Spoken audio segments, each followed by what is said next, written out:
Bueno, seguimos aquí en RTC Noticias con más información y en los últimos días se produjeron en la provincia de Santa Fe 2 femicidios que generaron muchísima conmoción en la ciudad de Rufino, bien al sur de la provincia.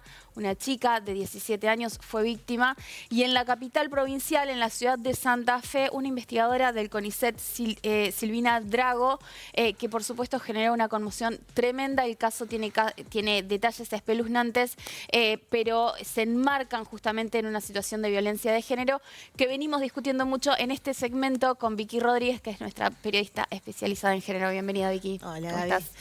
Gracias. Bueno, nada, conmocionadas por esto que pasó. Estamos hablando de 2 femicidios. Según los informes de Mumalá, a nivel nacional han sido 73 los femicidios en solo 96 días y 9 son en la provincia de Santa Fe. Y estamos hablando de 2 casos con distintas características, ¿no? Una adolescente en Rufino, algo que nos trae obviamente al caso de Kiara Páez, que fue el crimen por el que se desató el primer Ni Una Menos. Y después una mujer grande de más de 40 años acá en la capital provincial, que con otras características. Ahora, ¿qué tienen en común este tipo de crímenes? Bueno, justamente que son femicidios, que fueron perpetrados por varones, que fueron perpetrados por sus parejas y fueron en sus hogares, que estamos hablando que es casi el 60% de los crímenes de mujeres, de femicidios, ocurren en los hogares.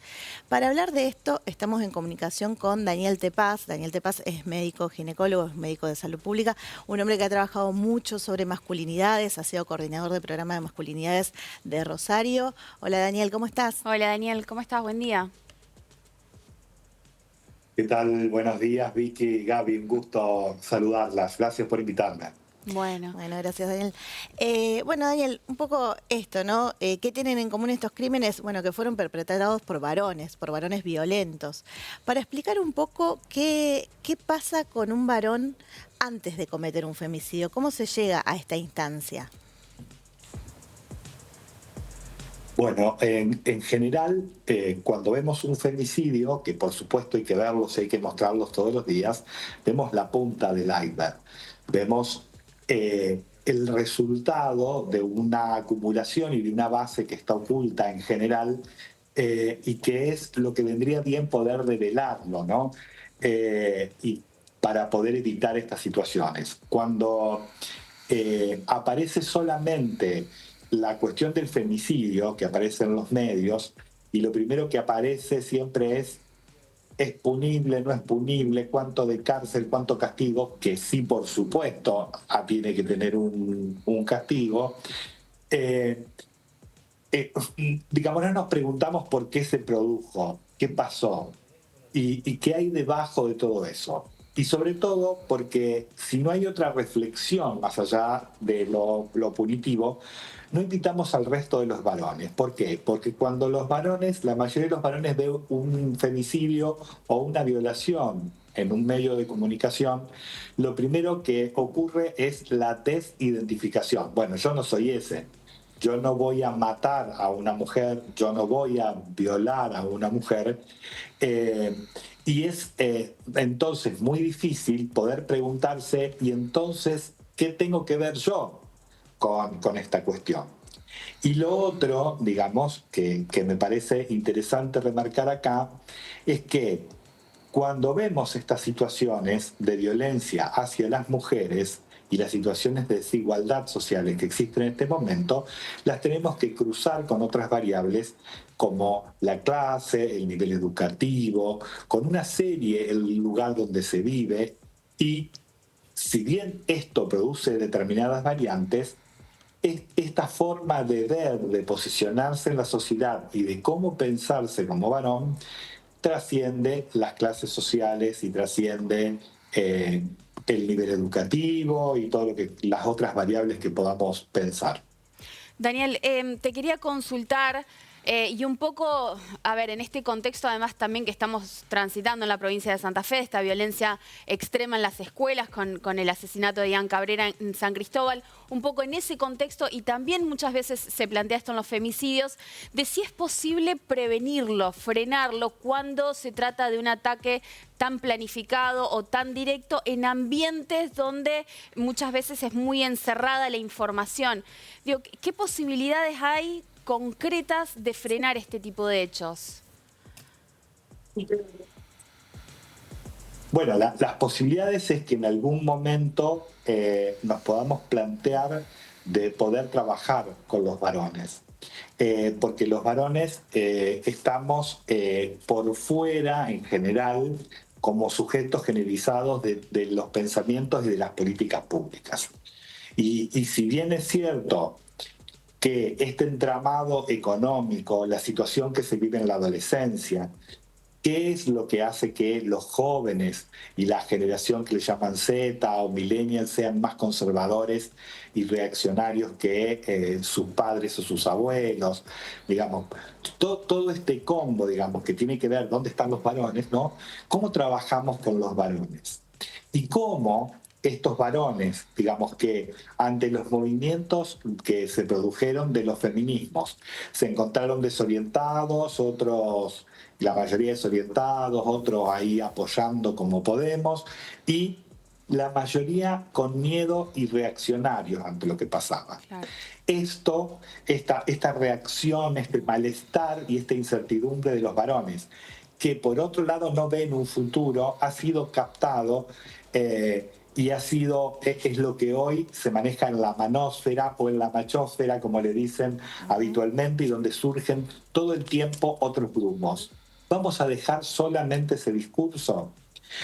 Desde el Estado, no solamente obviamente el Estado, pero el Estado es un lugar que aloja enormemente a los varones. Los varones vamos a las escuelas, vamos a los polideportivos, vamos a los clubes de fútbol, vamos a algún lugar, y esas son todas oportunidades donde tenemos que generar otros espacios que permitan que los varones podamos o puedan vivir sus masculinidades de otra manera o de una manera, si se quiere, novedosa.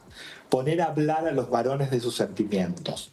Porque si bien esto lleva a una expresión como el femicidio, la violación, pero también vemos, y en todos los países del mundo, no solamente acá en Argentina, que los varones ya no esperan el consentimiento. Hay grupos de varones que intentan emborrachar a las mujeres, sedarlas para violarlas de alguna manera y luego no pensar, digamos, que tienen otra forma de relacionarse con esas mujeres. Todos los incels, los gym bros, el cuerpo, los cripto bros, a través de empoderar esto de tener dinero y ser poderoso y no perder un lugar social, captan todo este malestar, porque los mandatos de la masculinidad siguen siendo los mismos que hace 100 años. Daniel, entonces, nada más que están una consulta retratados. respecto a esto que estás planteando. ¿Qué es lo que han detectado, digamos? ¿Cuál es el sentimiento de fondo de los varones cuando producen estos crímenes de género? ¿Es el odio lo que motiva? ¿Es el miedo? ¿Qué hay detrás? Y es una mezcla, pero yo no lo pondría tanto en el nivel del odio, digamos. Lo pondría en que hoy por hoy a los varones, desde los modelos políticos actuales y demás, se les piden que sean proveedores, que sean fuertes, que sean autosuficientes, que tengan poder, que gusten, que tengan éxito sexual. Pero por otro lado, digamos, no hay nada que a un adolescente, por ejemplo, se le prenda una luz en el túnel, como decían algunos, que digan, bueno, voy a estudiar, voy a poder trabajar, voy a poder comprar mi casa, voy a poder salir de vivir con mi familia. Eso no se vislumbra. Y por otro lado hay un cambio en las mujeres, pero no es porque las mujeres se pasaron 3 pueblos, es porque no supimos entender lo que las mujeres proponen, pero por otro lado, porque buscar el enemigo, los feminismos, es la forma más fácil. O sea, no me fijo, digamos, en qué situación económica estoy, en que no me estoy educando, en que no tengo un montón de otras posibilidades, y encontrar a los feminismos y al movimiento LGTB como el enemigo, digamos, marca, digamos, una forma fácil de creer que ahí están todos mis problemas y que si derribo esto, lo voy a mejorar. Entonces, poner a los varones a hablar, insisto en esto, pensar en la ESI, no es ideología de género, eso es un invento, lo de la ideología de género con otros fines.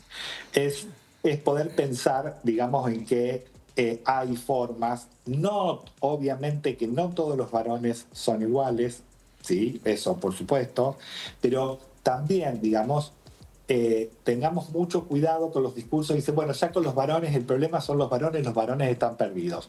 Cuando uno le da un espacio para hablar a los varones, y de hecho incluso lo vemos en los grupos donde existen varones que ya fueron denunciados por una situación de violencia y que pasan a lo mejor 8 meses trabajando, se produce un cambio, los varones quieren otras cosas, pueden tramitar otras formas de ubicarse en el mundo, en la sociedad y en esta cuestión de la igualdad. Daniel, Entonces, no está todo perdido, hay que dar oportunidad. Daniel, tomo esto último que estás diciendo y te pregunto, porque bueno, cuando uno empieza a hablar de femicidios, empieza a hablar de las violencias que sufrimos las mujeres y las disidencias, en estos contextos muchas veces aparece como reacción, bueno, no todos los hombres somos así, no todos somos así, bueno, eso es verdad. ¿Qué pasa o qué rol deberían tomar aquellos varones que no son violentos, que están a favor de la igualdad en criterios amplios, como para poder reflexionar y encontrar este lugar que vos decís que es verdad que no se les está dando para, bueno, construir y aportar a la construcción de una sociedad más igualitaria y segura?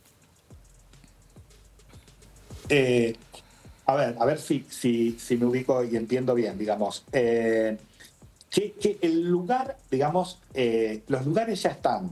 Los varones vamos a un montón de lugares. Asistimos a espacios del Estado.